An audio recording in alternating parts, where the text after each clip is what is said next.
Hey y'all, thanks for stopping by. So, the Olympics have been going smoothly enough, I would say. The opening ceremony was a little bit rife with controversy with their whole Feast of Dionysus, Last Supper parallels that people were drawing with that. But aside from that, it seems to have been, it's an Olympics. I don't know if you're watching or keeping up with the events or the medal counts or however you want to do it, but there's been some interesting stuff that's happened so far. One thing in particular that has been catching people's eye is a boxing match that happened between an Algerian boxer and an Italian boxer. It's drawing some attention because of a blood test and hormone levels, and some people are saying that this is a trans woman who's boxing, someone who was born a man when undergone hormone replacement therapies and surgeries to become a woman. And all you need to do is a little bit of research into this to find out this isn't true. The boxer, Iman Khalif, she's from Algeria, born a woman, cis woman. Came out the womb a woman, got all the parts down there, grew up that way. The blood tests that were done, the chromosome tests that were done on her, I want to say it was in 2018, maybe 2020. She has XY chromosomes. She has a heightened level of testosterone compared to the average woman, but was still born a woman. This is, cannot stress this enough, a cis woman. I mean, she's from Algeria. It's illegal to be gay there. They'll kill you for being trans over there. They're not going to allow a trans woman to represent the country. That, I know it sounds very harsh to say like that, but that is the fact of the matter. The Olympics already, the IOC, they're very strict about who they allow to compete. There was before, I think it was a Russian federation that barred her from a competition because of heightened testosterone, which is true because of her genetic condition. She does have more testosterone in her body than the average cis woman. But she's still a cis woman, that's the thing. This may come as a shock to you, but this is not the first time this has happened in Olympic history. Um, a number of women who are peak athletes in their field have had controversy drawn towards them because of heightened testosterone in their system. Naturally, heightened testosterone in their system. Uh, Probably before your time, but the Williams sisters with tennis, they often were caught into controversy with that just because, again, peak athletes, apex in their field, and pretty strong physiques about it.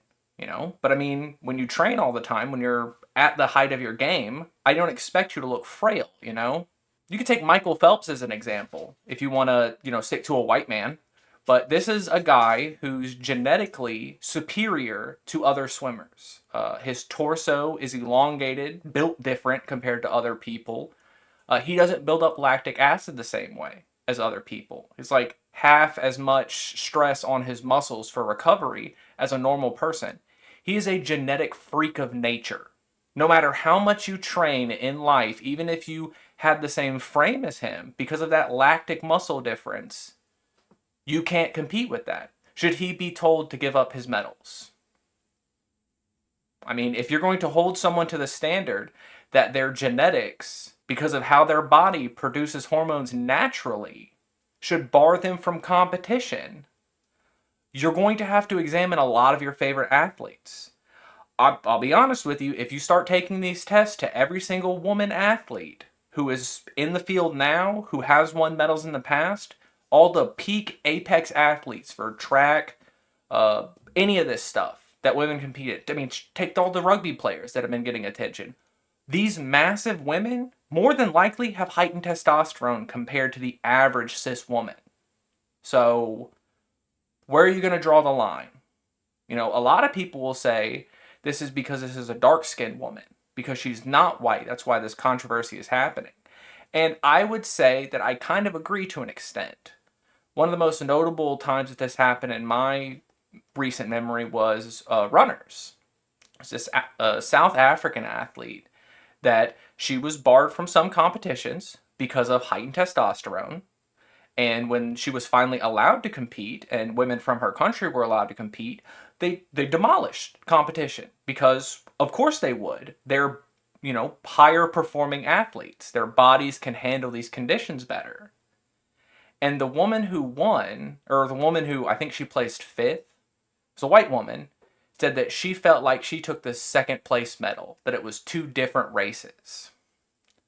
And yeah, that's what this really feels like right now when it comes to this Algerian woman, which I cannot stress enough. You cannot transition in that country. Algeria does not allow you to be trans. They'll kill you for it. So I don't think they're going to put a trans person to represent their country in the Olympics. I don't think there's some conspiracy to win medals or garner favor with the public by, for one, disobeying the IOC, disobeying the Olympic Committee, and then, yeah, it just doesn't make sense to me. This is the natural course of action when it comes to these gender critical people who are so afraid of, they're trying to keep women's sports safe, but then they stop women who are the top of their field from performing. I mean, there's Katie Ledecky, the swimmer. She's getting transvestigated right now. And, that's an American who recently, she just broke a record at this Olympics. And there are people who say that she's a man.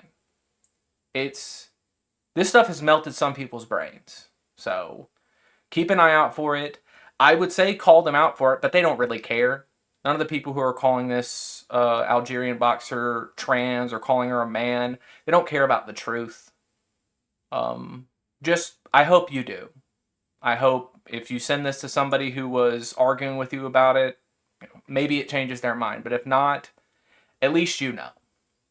And it won't take long. So I guess until the next time a female athlete gets disparaged for performing too well in her field, I'll try to have a good day.